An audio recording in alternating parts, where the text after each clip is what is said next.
Bom, meus queridos, vamos começar então o estudo de hoje.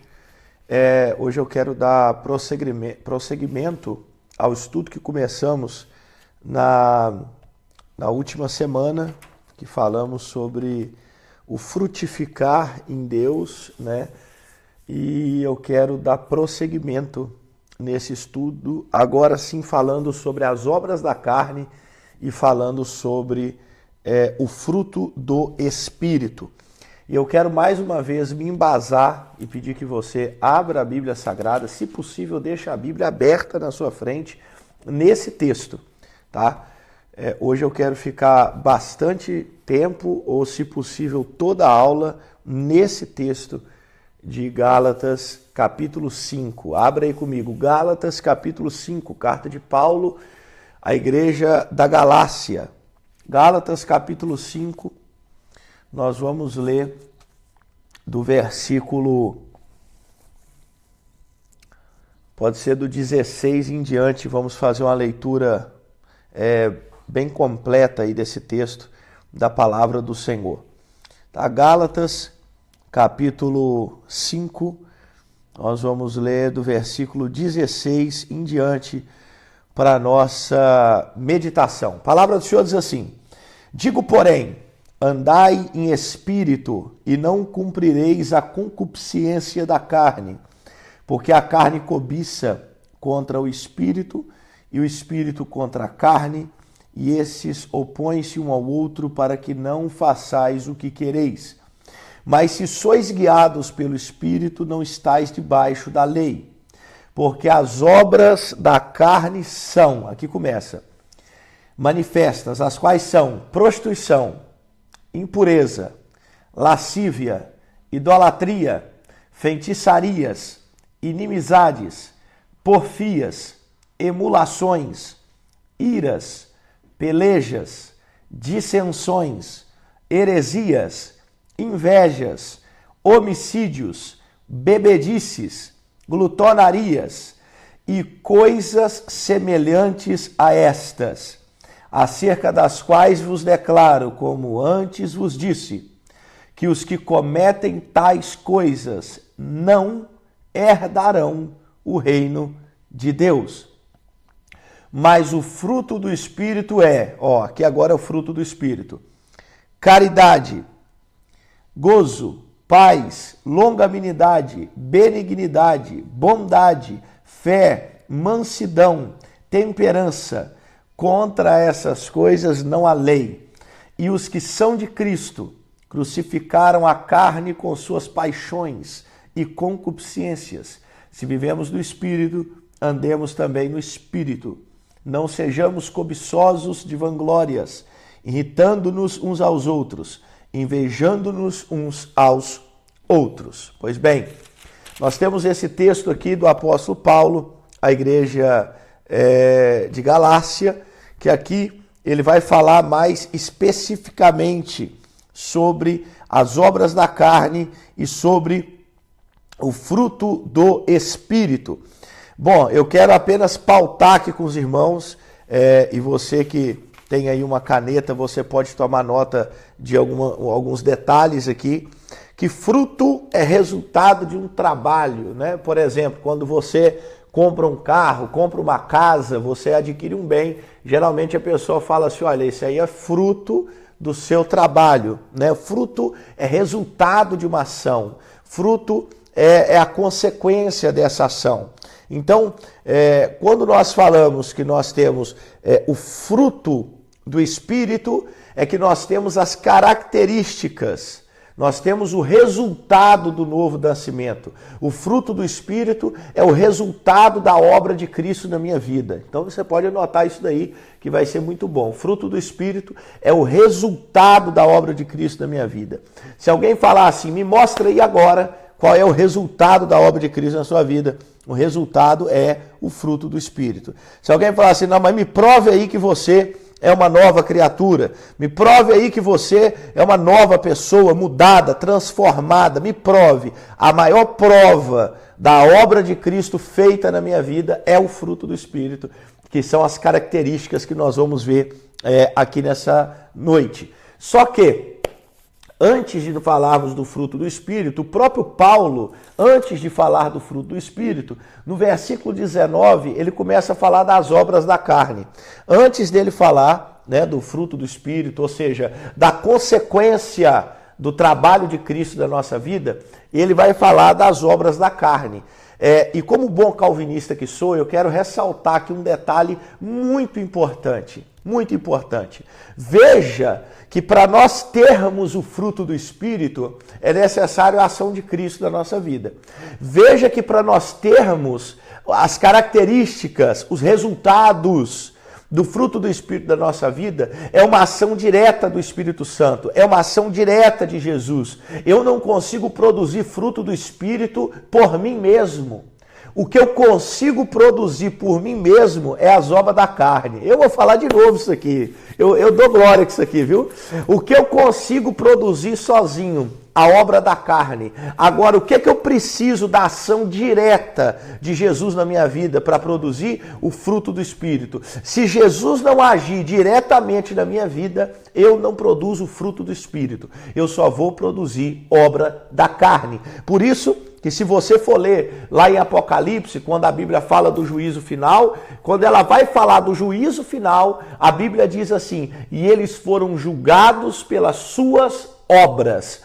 Juízo final, que é para condenação, porque crente não vai para o juízo final é só para condenar, e no juízo final, que é para condenação, eles são condenados pelas suas obras. Mas quando Paulo vai falar da salvação, ele fala assim: pela graça sois salvos, e isso não é por obras, para que alguém se glorie, mas é o dom mediante a fé que vem pelo Senhor Jesus Cristo. Olha para você ver, é graça.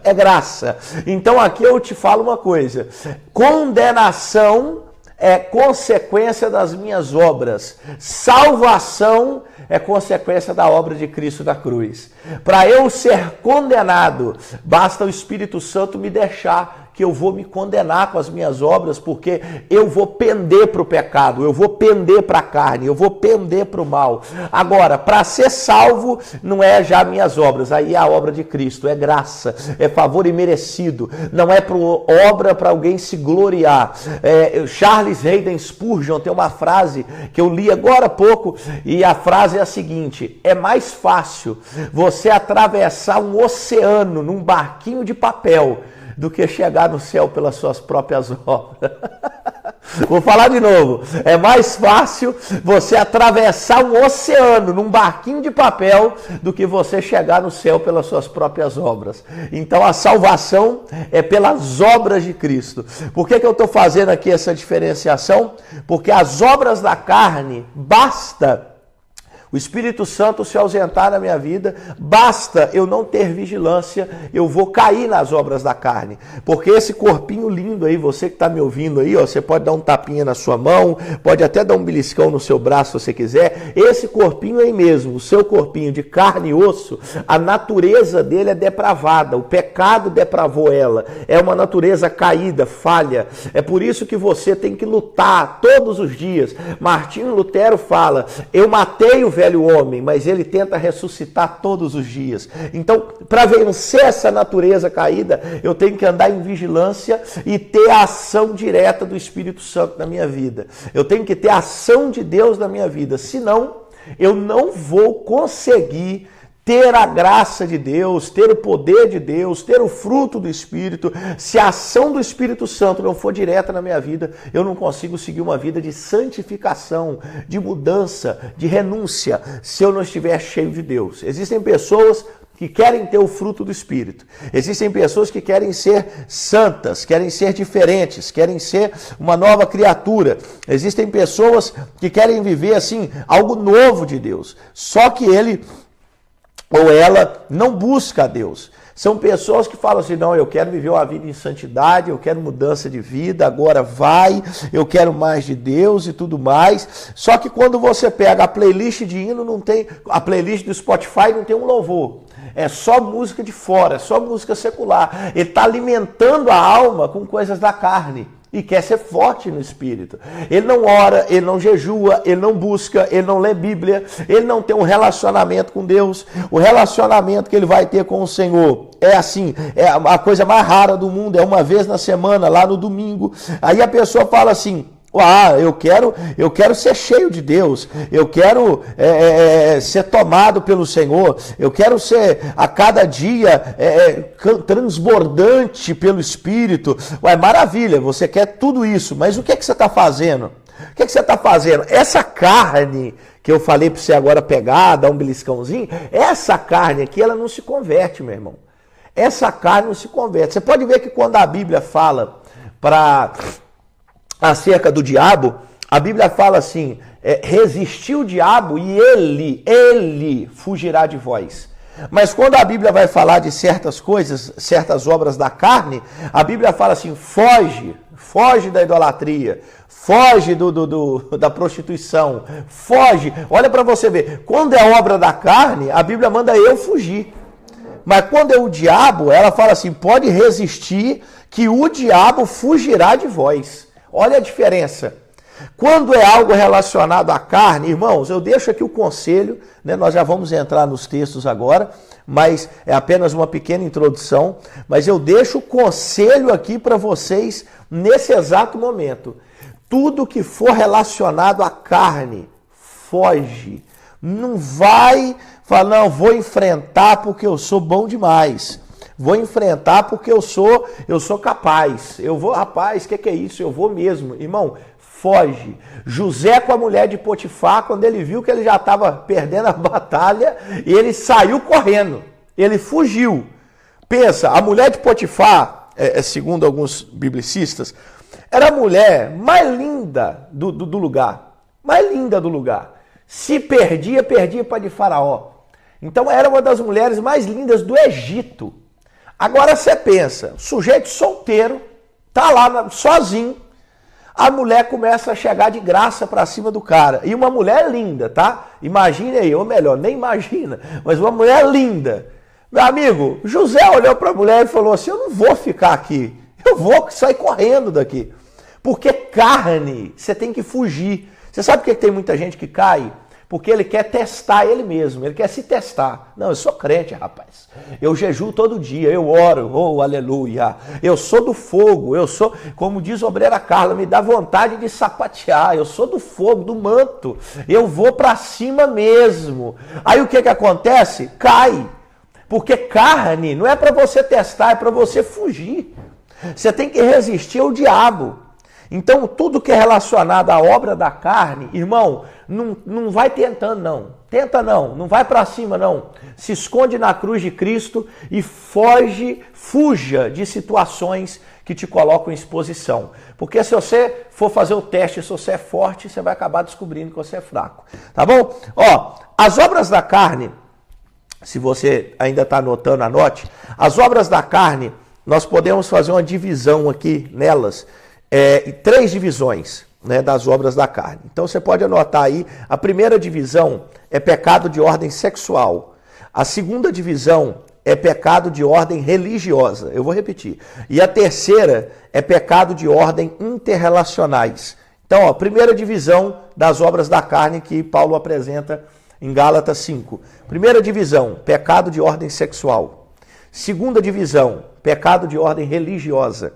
Terceira divisão, pecado de ordem interrelacionais. Ó, então, anote aí. Primeira divisão é pecado de ordem sexual. Segundo, pecado de ordem religiosa. E terceiro, pecado de ordem interrelacional. O que é interrelacional? De convivência, de relacionamento, de amizade, de relacionamento amoroso, enfim, relações humanas, tá? Então, vamos falar aqui dessa primeira parte, que são os pecados de ordem sexual, tá? Você começando ali no versículo 19, você vai ver ele falando de prostituição, impureza e lascívia. Está no capítulo 5 de Gálatas, no versículo 19. Se você ainda está com a Bíblia aberta aí, você vai ver versículo 19, parte B do versículo, falando prostituição, impureza e lascívia. São os pecados de ordem sexual. Pastor, O que é prostituição? Prostituição é o adultério fora do casamento. Tem algumas traduções aí que também vão colocar fornicação, tem algumas traduções que vão colocar adultério, porque a palavra grega é basicamente a mesma coisa, que é porneia, né? Imoralidade sexual de todas as formas. Então essa prostituição aí é uma imoralidade sexual de todas as formas, tá? Isso aí vai de várias, isso pode ser aplicado de várias formas. O adultério, né, que é o sexo ilícito estando casado, né, o adultério estando casado é o sexo ilícito fora do casamento. Tem a fornicação, que é relações sexuais não estando casado, tá? A pessoa que mora junto, vive junto, ou às vezes não mora junto, não vive junto, mas tem uma vida sexual ativa, isso é fornicação. E a prostituição, de uma forma geral, é uma imoralidade sexual. É uma imoralidade com pessoas que não são o seu cônjuge, não é a sua mulher, não é o seu marido, isso é prostituição. Quando a Bíblia continua falando aí de impureza, aí essa impureza, ela já é aplicada de uma forma mais ampla, sabe? São atos sexuais pervertidos, certo? Essa impureza, ela engloba coisas muito mais obscuras na sexualidade. O homossexualismo, sexo com animais, sexo com criança, que é pedofilia, sexo sozinho, que é masturbação, pornografia. Então, a impureza, ela é a contaminação total da área sexual da pessoa, certo? Enquanto a pessoa, tem umas pessoas que pecam nessa área da prostituição, tem relações sexuais com pessoas que não são o seu cônjuge, né? Estando casadas ou solteiras, enfim, mas é nessa área de relações sexuais. A impureza já é uma contaminação total, sabe? Enquanto a prostituição e o adultério está muito ligado à questão do matrimônio, do casamento, a impureza já é uma questão que afeta até o caráter da pessoa, começa a ter desvio de caráter. É pessoa que tá totalmente contaminada, é pessoa que olha para um animal, ele vê maldade, olha para uma criança, ele vê maldade. Isso é um cúmulo, é o cúmulo da impureza, do mal, sabe? Da promiscuidade, da depravação, sabe? É uma pessoa que já está pervertida, já está totalmente tomada, né, pelo pecado e por espíritos malignos. Então, a impureza vai nesse sentido, e a lascívia é o terceiro pecado de ordem sexual, né? Primeiro é prostituição, que eu expliquei, segundo é impureza, e o terceiro é lascívia. O que é lascívia, pastor? Lascívia é sensualidade excessiva. Lascívia é uma sensualidade excessiva. Para dar um pouquinho mais, é a pessoa seguir as suas próprias paixões, maus desejos, a ponto de perder a vergonha e a decência. O que é lascívia?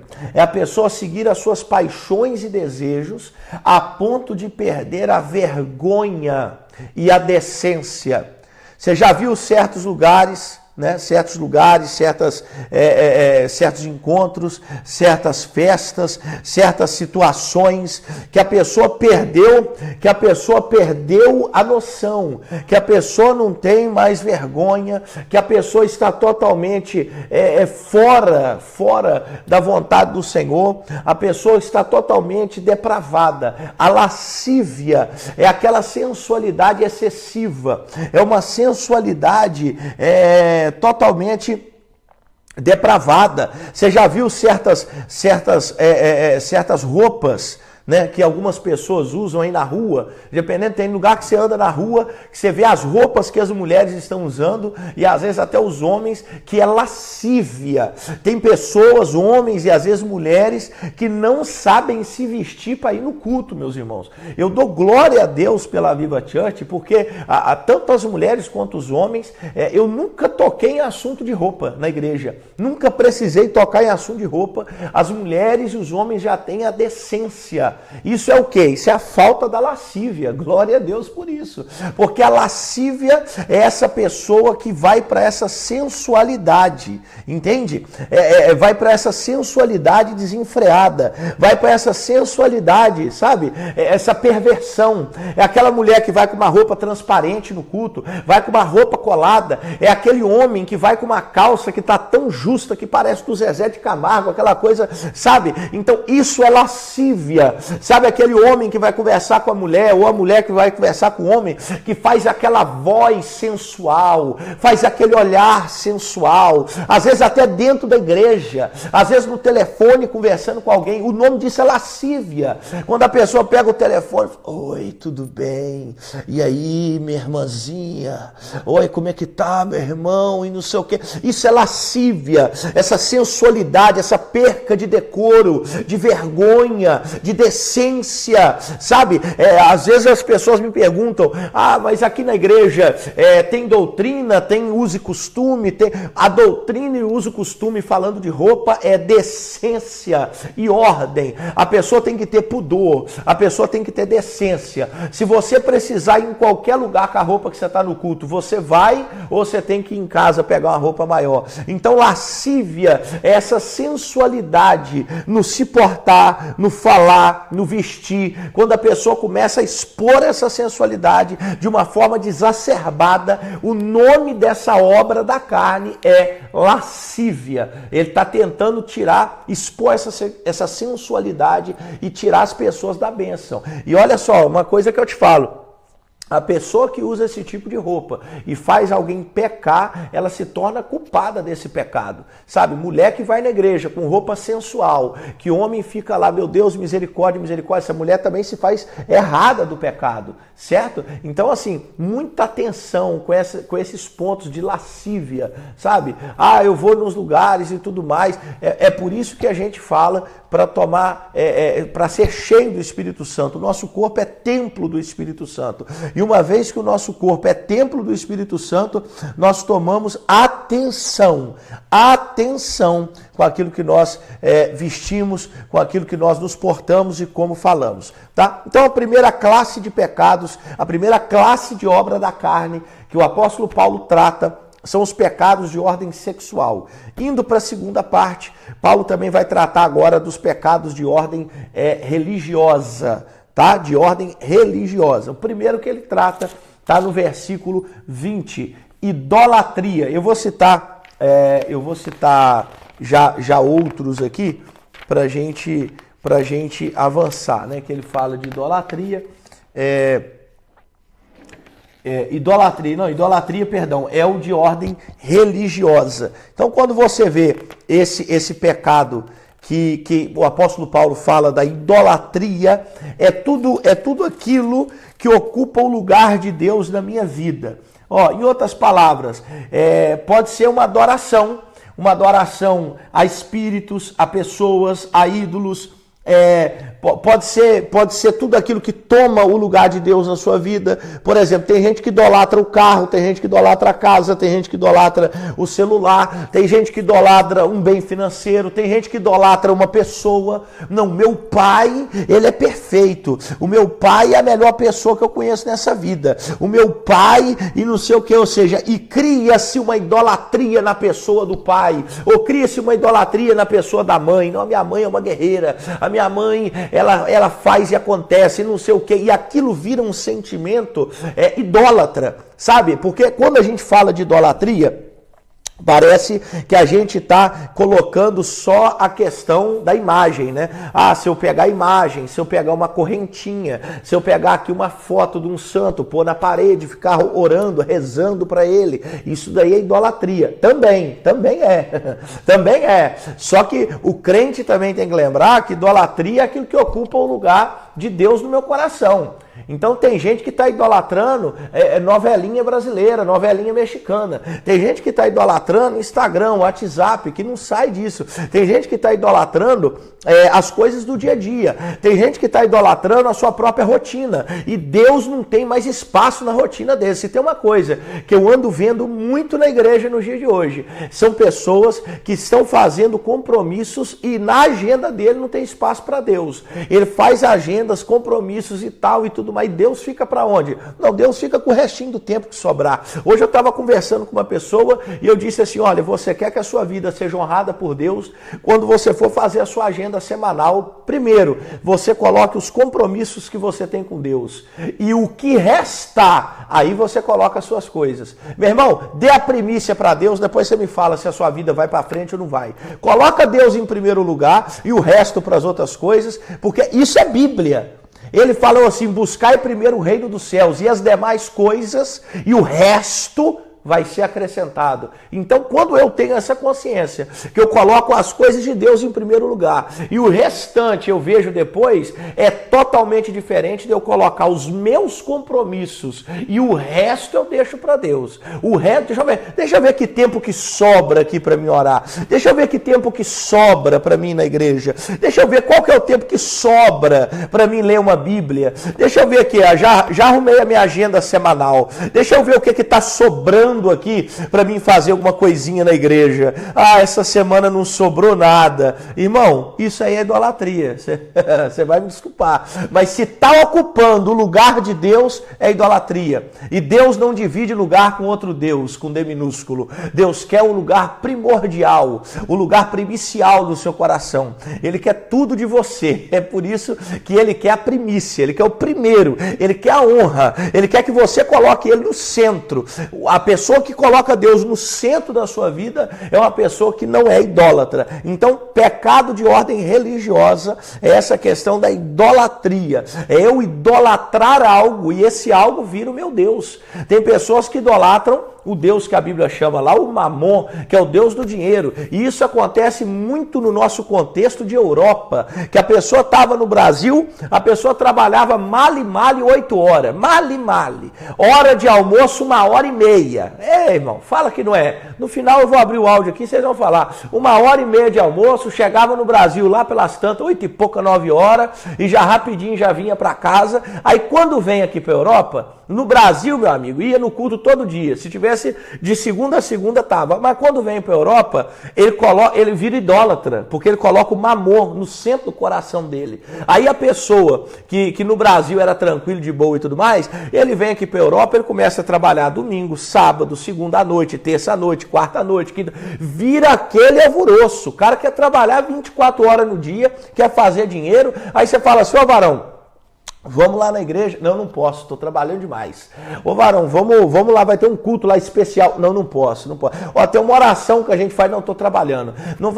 A Bíblia cita uma parábola que o homem chegou, plantou, colheu, colocou no celeiro, estava fazendo contabilidade e a morte chegou e falou assim, louco, ainda hoje pedirão a tua alma. E o que você tem preparado para Deus? Meu irmão, existem pessoas que no centro do coração dela é mamon. Existem pessoas que se eu perguntar aqui agora, quem está no grupo e quem vai ouvir no Spotify, se eu perguntar aqui agora, se Deus chegar agora na frente de você e falar assim, vou te matar agora, você vai ficar tranquilo com o que você tem vivido? Ou você vai falar assim, não Deus, misericórdia, me dá mais tempo, porque agora eu vou te servir, agora eu vou te priorizar, agora eu vou tirar a idolatria do meu coração e eu vou colocar o Senhor no centro da minha vida. Não, me dá mais um mês. Nesse mês agora, eu vou orar primeiro quando eu acordar, eu vou ler Bíblia, eu vou fazer tudo diferente. O Senhor me dá mais tempo, porque eu estava pagando as faturas, Senhor, atrasada. Eu estava preocupado mais com as coisas, com os boletos que vai vencer. Eu estava preocupado em trocar de carro, o Senhor me perdoa, não, mas agora eu vou priorizar. E se Deus não te der outra chance? E se eu estou tocando nesse ponto aqui de idolatria, que é tudo aquilo que ocupa o lugar de Deus na minha vida, se eu estou tocando o ponto e você está ouvindo isso e não morreu, é porque Deus está te dando uma chance de fazer diferente, uma chance de colocar Deus no centro da sua vida, uma chance de nada ocupar o lugar de Deus na sua história. Deus não pode ser o resto, o tempo que sobrou, aquilo que restou. Não, Deus tem que ser a primazia. Eu tenho que viver para Ele, por Ele, porque para Ele são todas as coisas. Então, segunda ordem de pecado é pecado de ordem religiosa. Agora, terceira ordem de pecado. Meu irmão, agora eu vou te falar um negócio. Isso aqui, meu amigo, isso aqui não é aula de jiu-jitsu não, mas é pancada para todo lado. Pecado de ordem interrelacional, pecado de convivência, pecado de relacionamento, ô glória. Anota aí, pecado de ordem interrelacional, de convivência, de relacionamento. Você vai ver isso na Bíblia Sagrada no versículo 20. Você vê que depois de idolatria, Paulo vai falar feitiçaria, inimizade, porfia, emulação, ira, peleja, dissensão, heresia, inveja, homicídio, bebedice, glutonaria e coisa semelhante a essa. Eita, nós, vamos nós. Primeiro ponto que o Paulo fala é feitiçaria.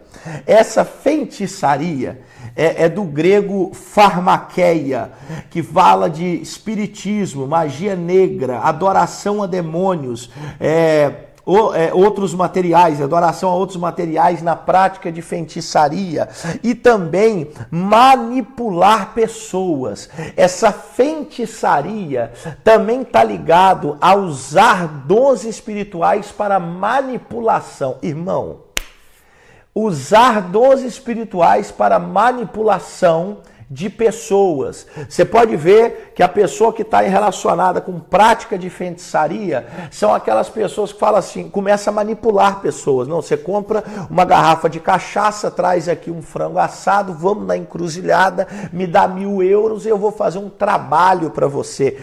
Manipulando pessoas. Não, eu trago o seu amor de volta em 3 dias. Né? Eu faço a manipulação de pessoas. Feitiçaria está ligado a manipulação de pessoas. Pessoas que ficam dentro da igreja. Eu gosto de jogar para dentro de nós, meu irmão. Eu gosto de colocar o espelho na minha cara.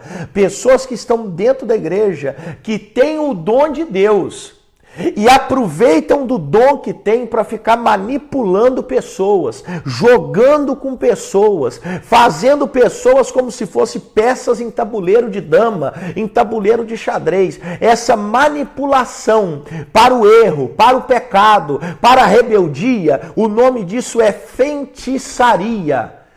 Então, tudo que está atrelado a encantamentos, a espiritismo, magia negra, adoração de demônios, pessoas que têm o dom e ficam manipulando pessoas, tudo isso está ligado à feitiçaria. Paulo continua e ele vai falar de inimizades.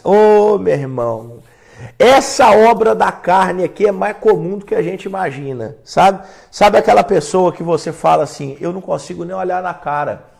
Eu não consigo nem dar a paz do Senhor. Eu não consigo ficar 10 minutos do lado. Inimizades. Não, eu não consigo nem ver a foto. Eu não consigo nem passar do lado. Eu não quero nem ver, nem pintado a ouro. Inimizades. Quando você fala, aquela coisa que você fala assim, não, eu tenho antipatia daquela pessoa. Eu não gosto de ficar perto daquela pessoa. Eu simplesmente, eu não quero passar nem do lado. Ainda tem umas pessoas que querem maquiar o negócio, sabe? Aquela maquiagem Mary Kay, ainda quer maquiar. Falar assim, não, eu não tenho nada contra. Eu só não posso olhar ela. Então, eu não tenho nada contra, eu só não posso sentar do lado. Eu não tenho nada contra, eu só não quero ver nem pintar de ouro. Então existem inimizades, mágoas. Ainda domingo eu estava falando com uma pessoa em Nabu que a mágoa, o rancor, isso daí é um veneno que eu tomo pensando que o outro vai morrer. E eu vou guardando essas inimizades, sabe? Aquelas situações que vão acontecendo na vida, umas mágoas, você vai guardando e isso vira inimizade. Isso é obra da carne. Sabe aquela pessoa, não, fulano, eu tô na igreja aqui com fulano, mas eu não bato de frente com ele. O meu santo não bate com o dele. Irmãos, o nosso santo é o mesmo, ressuscitou no terceiro dia, é Jesus de Nazaré. O meu santo bate com o santo de todo mundo, porque todo mundo aqui tem um santo só, é Jesus Cristo. Então, essas coisas de inimizades, isso às vezes está dentro da igreja. Você entende por que a igreja às vezes sofre? Você entende por que a igreja às vezes não é espiritual? Por que a igreja não é madura? Porque as obras da carne estão manifestas no meio da igreja. Você sabe por que o crente está 10 anos de crente, até hoje não prega, não canta, não ganha alma, não discipula? É aquele crente que parece que aceitou Jesus ontem. É o mesmo bebê na fé, há 10 anos é um bebê na fé. Não discipula ninguém, não consolida ninguém, não ganha ninguém para Jesus. Por quê? As obras da carne estão manifestas na vida dessa pessoa. Aí o cara não cresce, o cara não evolui. Porque cá para nós, irmãos, depois de um certo tempo de cristão, filho, já acabou o tempinho do leite, papai. Eu vou ficar dando leite materno para uma criança de 5 anos de idade? Lógico que não. Tem um período ali do leitinho, tal, no colo, pega no colo, mas você sabe como é que é, né? Começou a crescer um pouquinho, já joga pro chão para engatinhar. Começou a melhorar um pouquinho, já segura nas duas mãozinhas para começar a dar os primeiros passos. O crente também é assim dentro da igreja. O cristão também é assim dentro da igreja. A pessoa está lá na igreja, converteu agora. Ô, maravilha, vamos lá dar leitinho, vamos pegar no colo, vamos ninar e tudo mais. Meu amigo, começou a pegar uma temporada de igreja, já vai para engatear, filho. Já começa a dar os primeiros passos. Você vai ficar nessa aí de leitinho materno até quando? Tem gente que está com 10 anos de idade na igreja e ainda está bebendo leite materno até hoje. Ainda está, uai, meu querido, o que está acontecendo com você? Alguma coisa está acontecendo, porque já era para você ter crescido, já era para você ter evoluído, mas as obras da carne estão manifestas. O sujeito está mexendo com feitiçaria dentro da igreja, o sujeito está cheio de inimizade dentro da igreja. Ah, eu não gosto do fulano, eu não vou com a cara do ciclano, eu não gosto do jeito que ele fala, eu não gosto do jeito que ela gesticula, eu não gosto da roupa que ela usa, eu não gosto do jeito que ele anda. Meu irmão, inimizade é obra da carne. Vou continuar, Paulo fala de porfia. Você sabe o que é porfia? É rivalidade, disputa. Ah, meu irmão, é aquilo que afasta você de agradar as outras pessoas, que prejudica o seu chamado, uma rivalidade, uma disputa que você cria dentro do seu coração. Você vai ver que muitas coisas que Paulo trata aqui está relacionado a ego. Muitas coisas aqui estão relacionadas a ego. São pessoas que querem fazer, mas só faz se for líder, só faz se o nome aparecer, só faz se tiver a foto lá no Instagram, só faz se tiver o nome em evidência. São porfias. Pessoas que criam rivalidades, eu vou ser líder disso e a outra é líder daquilo, que eu vou competir para ver quem faz mais, para ver quem faz mais com excelência, e vira aquela disputa dentro da igreja, porfia, um querendo fazer, nada é para a glória de Deus, ele quer esfregar na cara do outro que ele faz bem feito, ele não quer tocar o instrumento para Deus ser glorificado, ele quer tocar o instrumento para mostrar que ele sabe, tá vendo? O Zezinho que tocava contrabaixo aqui não toca nada, eu que sei tocar, eu que sou o cara, ó, o outro que cantava aqui, ó como é que eu canto melhor que ele. Porfia, rivalidade, aquele negócio, você não está fazendo para glorificar o nome do Senhor, você está fazendo para mostrar o teu nome, para mostrar o teu ego, para o teu ego ficar massageado, para o seu nome ficar em evidência. Mas na casa do Senhor, tudo é para a glória do nome de Deus, tudo é para louvor do nome do Senhor, nada é para nós, é tudo sobre Ele e para Ele, que é Jesus Cristo.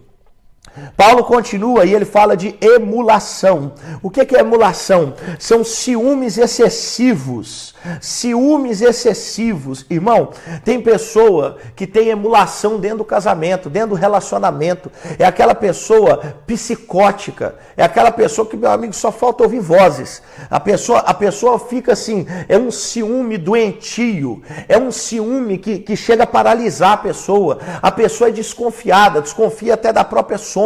A pessoa tem ciúme de tudo. A pessoa tem ciúme do marido, ciúme da esposa, quer pegar celular, quer colocar, quer pegar toda hora, quer ficar olhando. A pessoa, deixa eu ver o que você está fazendo, me dá aqui agora o seu celular, me dá aqui agora o que você está fazendo, deixa eu ver onde que você está, o que você está fazendo. Ô, meu irmão, pelo amor de Deus, calma lá. Esse ciúme excessivo, o nome disso é emulação. Tem pessoa que tem isso dentro da igreja, meu irmão. Tem pessoa que tem isso dentro da igreja. Você pode dar a atenção que você quer dar, você pode fazer o que você quer fazer, você pode estar ali perto da pessoa, você pode estar, às vezes, ainda não aconteceu isso aí, por exemplo, na Viva Church, mas tem pessoa que tem ciúme excessivo. O pastor só pode ir na casa de um, se for na casa de outro, opa, peraí, calma lá. Ó, o pastor só pode falar com fulano, agora foi falar com o outro, tal.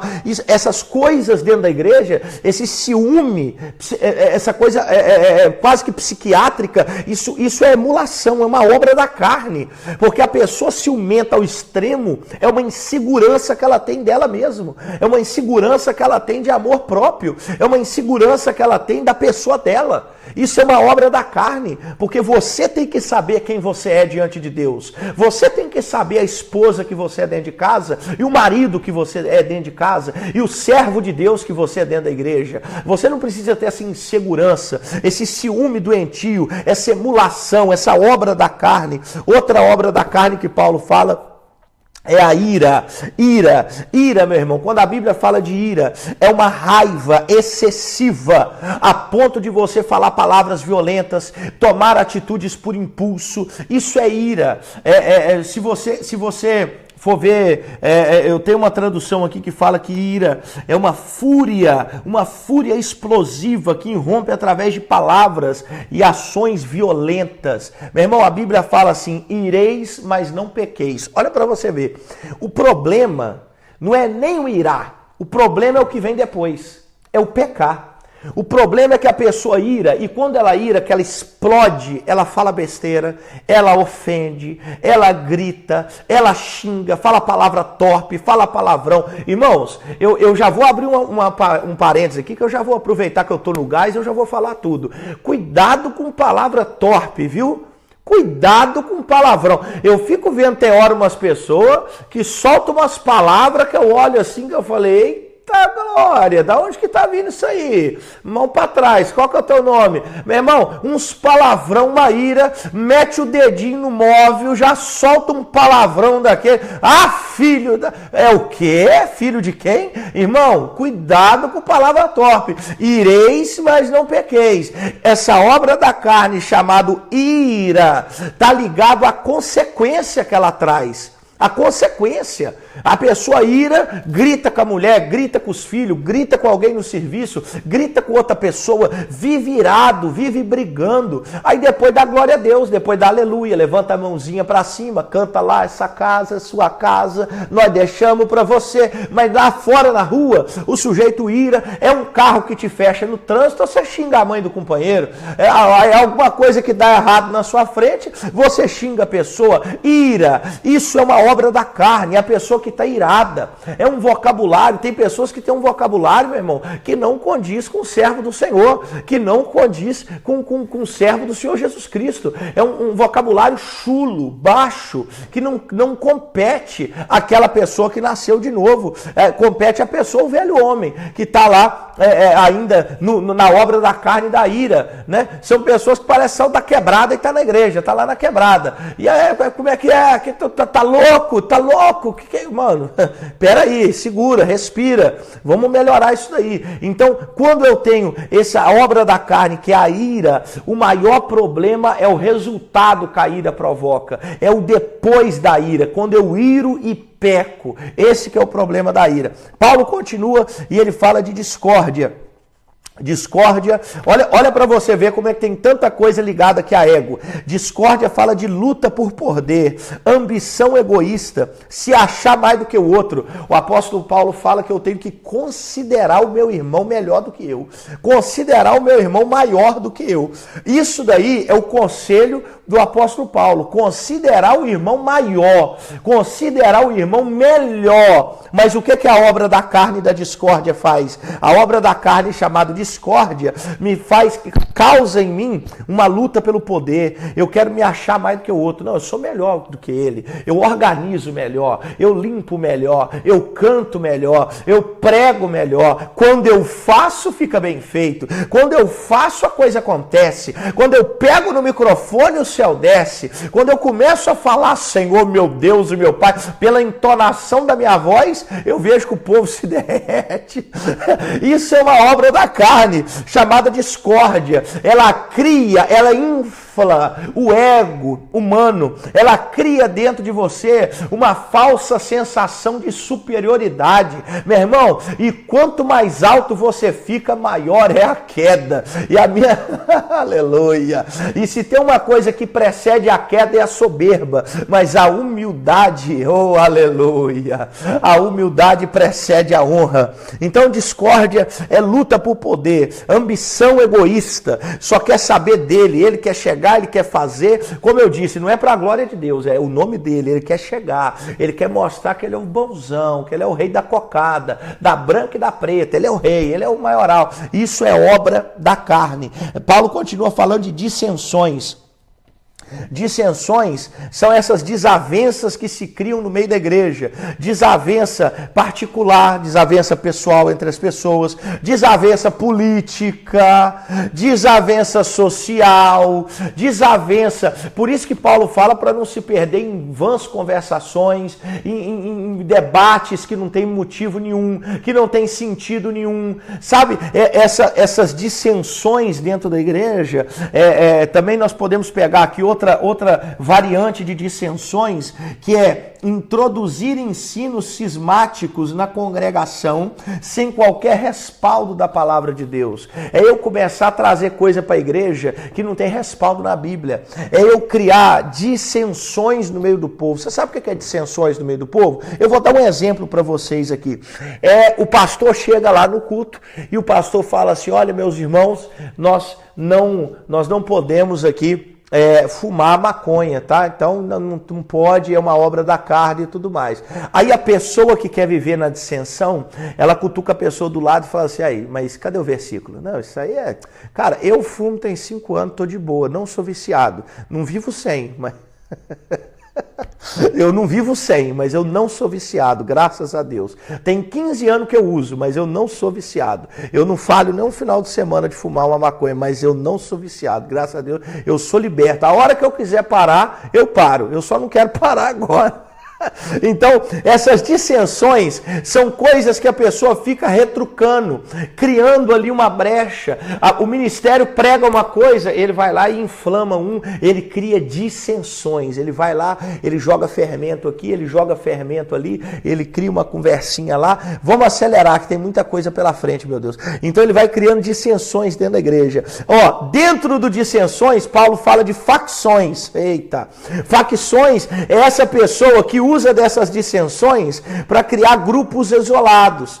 Ele começa a influenciar pessoas, manipular pessoas, que nós já vimos também que é pecado de feitiçaria, é obra da carne de feitiçaria. Ele começa a influenciar pessoas, entrar na cabeça de pessoas, ele começa a criar facções. Lembra quando o apóstolo Paulo escreveu aos Coríntios e ele falou assim: olha, tem gente aí na cidade de Corinto, na igreja de Corinto, que fala, uns são de Paulo, outros são de Cefas, outros são de Apolo, outros são de Jesus. Mas o que é isso? O que está acontecendo com essa igreja? O que é isso? São pessoas que vão criando grupinhos, sabe? Não, eu sou do pastor Elias. O outro vira e fala: não, eu sou do diácono Richard. Não, eu já sou do diácono Marcelo. Não, eu sou da diaconisa Giza. Eu já sou da diaconisa Michele. O que é isso? O que é isso? Meu irmão, a igreja tem um cabeça, o nome dessa cabeça é Jesus Cristo de Nazaré. Sabe? Então pessoas que vão criando facções. Aí fica aquele monte de grupinho, aquele monte de panelinha dentro da igreja. Meu irmão, a minha Bíblia fala que tem morte na panela. Eliseu falou assim: olha, tem morte nessa panela aí, ó. Vamos jogar fora. Meu amigo, não entre em panela, não. Deus não te chamou para entrar em panela. Deus te chamou para ser vaso. Deus não te chamou para ficar em facçãozinha, em grupinho. Agora, tem pessoa, meu irmão, que não corta. Tem pessoa que ele está tão ali enveredado pelas obras da carne, que ele não é aquela pessoa que corta, ele não é aquela pessoa que joga por terra, ele não é aquela pessoa que fala assim: ó, não fala isso comigo não, que eu não estou aqui para ouvir isso não. Não, ele deixa. Já viu aquele pessoal que vai recebendo cantada e não corta? Já viu como é que é o negócio? Aquela mulher que fala assim: não, eu não quero nada disso, mas tá lá uns homens cantando e ela deixa, ela só fala assim: para, mas o cara tá lá, não fala assim, eu sou de Deus, e o cara continua lá cantando. Ela não bloqueia o cara, ela não exclui o cara, ela fica deixando lá acontecer, sabe? A pessoa que fala assim, não, eu não crio facção, eu também não, né, eu não estou em panela, mas quando alguém vem falar alguma coisa contrária, ele não corta, ele ouve, ele comenta, isso tudo é obra da carne, é dissensão, é facção. Ó, outra obra da carne que Paulo fala, inveja. Meu irmão, guarda teu coração. Tem pessoa que está na obra da carne da inveja. Ah, o irmão trocou de carro. O cara dá uma olhada pro carro e fala assim, eu nem carro tenho, Jesus, por que o senhor não me ama? E inveja. Meu amigo, você não precisa ter inveja pela felicidade do outro, esse desejo violento pelo que é do outro, essa coisa que eu quero o que o outro tem, eu quero que o meu amigo se alegre pela vitória do outro. Rapaz, ele melhorou de emprego, glória a Deus, ele trocou de carro, aleluia. Irmão, se tem uma coisa que eu ouvi uma vez uma pessoa falando numa aula, eu guardei para o meu coração e eu quero compartilhar para você que está nessa aula e você que vai ouvir no Spotify, eu guardei isso para minha alma. Quando as pessoas ao meu redor começam a ser abençoadas e eu não, eu já me alegro porque está chegando a minha vez. Porque Deus está visitando as pessoas ao meu redor. Então vai chegar a minha vez. Ó, guarda isso para a tua vida. Se eu tô na Viva Church, Bruxelas e Namu, e de repente começa a gente comprar carro novo, ganhar casa, começa a acontecer um monte de vitória, de milagre. Meu amigo, vai chegar a minha vez. E eu tô no lugar certo. E eu tô no lugar certo, porque se está acontecendo na vida de todo mundo e eu tô no mesmo ambiente, vai acontecer para a minha vida. Eu já começo a me alegrar pela vida do outro, porque eu sei também que a minha vitória já está chegando. Então, obra da carne, a inveja, essa coisa que não pode ver a vida do outro dar certo, não pode ver a empresa do outro crescer. Olha a empresa dela, como é que ela está conseguindo isso? Como é que ele está conseguindo isso? Trocou de birô, aumentou funcionário, nessa crise, nessa guerra. Como é que consegue? Ele deve estar roubando, deve estar mexendo com fatura, deve ter alguma coisa. Para de inveja, meu amigo. Para de inveja. O teu coração não é lugar de raiz de amargura. O teu cotovelo não é lugar de ficar com dor dos outros, não. Deus te chamou para ficar, meu amigo, com dor no joelho de orar, de clamar o nome do Senhor. Não é para ficar com dor em cotovelo dos outros, não. Se as pessoas estão sendo abençoadas, o tempo de Deus chegou na vida delas. Você não precisa invejar. E eu ainda vou te falar uma coisa aqui que pode ser divisor de água na sua vida. Existem provações na minha vida e na sua que é para nos refinar, é para nos ensinar. Tem pontos que Deus quer nos ensinar e enquanto você não aprender o que Deus está querendo te ensinar naquele assunto, Deus não te tira da prova. Eu, se fosse você, se você está passando lutas, dificuldade, o trem está feio para o teu lado, eu, se fosse você, dobrava teu joelho hoje, depois desse discipulado, e falava assim, Deus, o que o Senhor quer que eu mude? O que o Senhor quer que eu aprenda? Porque, meu amigo, enquanto não aprender, não sai do deserto. Enquanto não aprender, não sai da olaria. Enquanto não aprender, a vida não muda. Quanto mais rápido você entrar aonde Deus quer que você entre, mais rápido Deus vai mudar a sua vida. Mais rápido Deus vai mudar a tua história. Então, você não precisa invejar ninguém. Se você está passando por provações, você precisa entrar aonde Deus quer que você entre. Fazer o que Deus quer que você faça. E Deus vai te colocar na direção certa e vai te abençoar. Você não precisa ter inveja de ninguém. Outra obra da carne, falando de relações interrelacionais, né, de convivência, bebedices, né? Isso aí tá lá no versículo 20, né? Tá lá no versículo 21, 21. Bebedices. Quando você fala de bebedices, tá falando de embriaguez. Tá falando de embriaguez. Tudo aquilo que tira o seu pudor, a sua consciência, tudo aquilo que te tira do seu normal. Sempre você vai ver na Bíblia, sempre a Bíblia batendo contra a embriaguez. É aquilo que tira a sua razão, é aquilo que te embriaga. É aquilo, quando a Bíblia está falando aqui de bebedice, ela está falando de qualquer coisa que te tira do seu natural, que te tira da sua razão, que te tira do seu normal. Essas bebedices estão ligadas a essa embriaguez, e um abismo vai puxando o outro, e a pessoa vai indo, vai se afundando. Então, muito cuidado com essa obra da carne chamado bebedice. E ele termina falando sobre glutonaria. Glutonaria, meus amados, tá ligado, sim, ao comer muito, né? Tá ligado ao uso excessivo de comida, de bebida, algo desenfreado. Mas a glutonaria, que é do grego komos, com K, komos, também tá ligado a situações ilícitas, drogas, sexo, coisas semelhantes, profanas, sabe? Essas obras da carne, glutonaria também está ligado a algo carnal, sabe? Não é só, o pessoa comeu demais, né? Nossa, tá com 150 quilos. Não é só ligado a isso. É ligado a questões profanas. É ligado a pessoa senta numa mesa, começa a beber, começa a fumar, começa a usar droga. Daqui um bocadinho aquilo já vira um algo sexual profano, impuro, ilícito, entende? Então a glutonaria, ela tá ligado a essas nojeiras, a esses excessos, sabe? Então tá ligado a tudo isso. A Bíblia sempre vai tratar e vai condenar excessos. Excessos na Bíblia, em praticamente todos os casos, não são permitidos. Em praticamente todos os casos, a Bíblia trata excessos de maneira severa, né? De maneira contrária. Muito bem, meus irmãos, quase acabando, mas nós vamos entrar aqui no fruto do Espírito. Mas antes, ainda no versículo 21, você que está com a sua Bíblia aberta, versículo 21 fala assim: invejas, homicídios, bebedices, glutonarias, coisas semelhantes a estas. Grava isso daqui. Coisas semelhantes a essas. Por que que quando a Bíblia vai falar de obra da carne, ela fala no final, Paulo fala no final, coisas semelhantes a estas. Mas quando ele vai falar do fruto do Espírito, que nós vamos ler aqui agora, ele não termina falando coisas semelhantes a estas. Por quê? Porque o que é obra da carne, com o tempo muda. Com o tempo o diabo inventa um trenzinho diferente. Com o tempo, o diabo cria um novo prato, ele dá uma maquiada, ele dá uma mudada, uma evoluída. Então Paulo, para abranger todo mundo, porque tem uns espertinhos, mas a Bíblia não condena, né? Mas isso aí a Bíblia não fala, mas isso aí... Então, sabendo disso pela inspiração do Espírito Santo, o apóstolo Paulo já colocou e falou, coisas semelhantes a estas.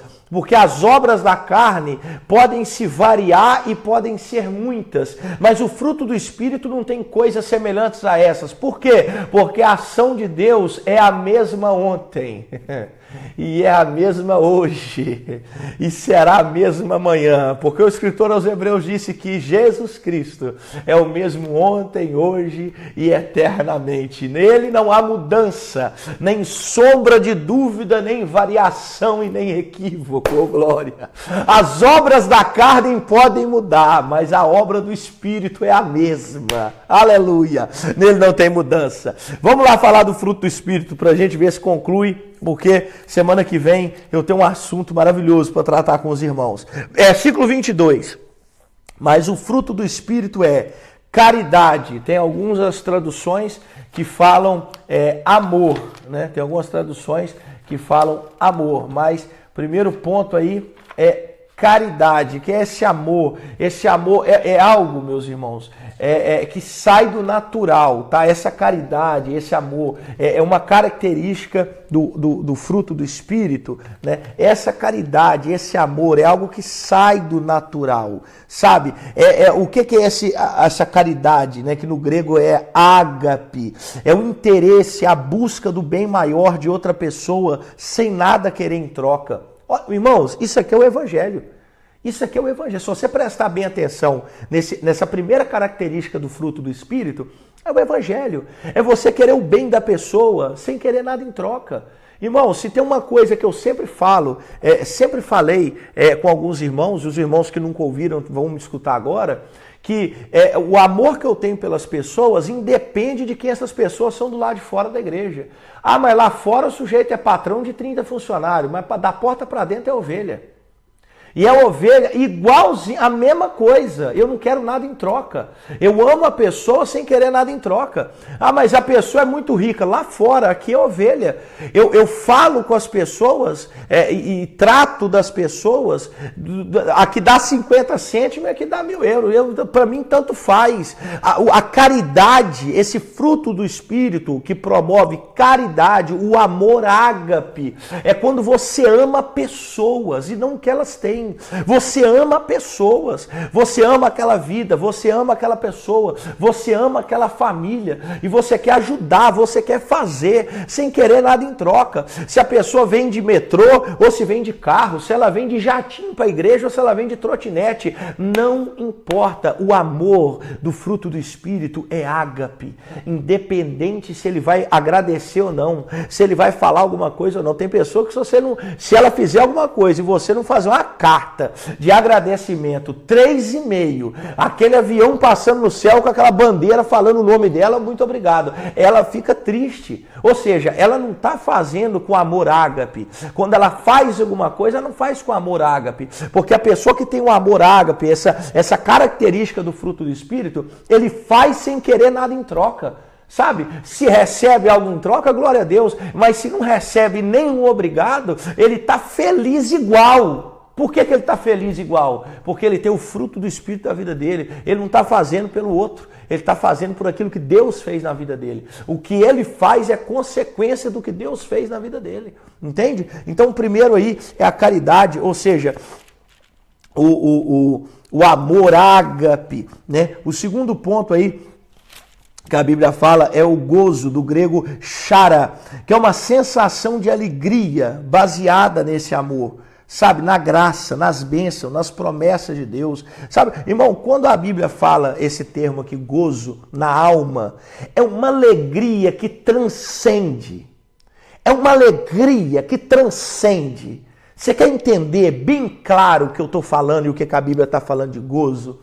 É aquela pessoa que a vida dela, quem conhece, fala assim, meu Deus, a vida da pessoa está de mal a pior, está tudo caindo, desmoronando. Quem olha de fora fala assim, meu Deus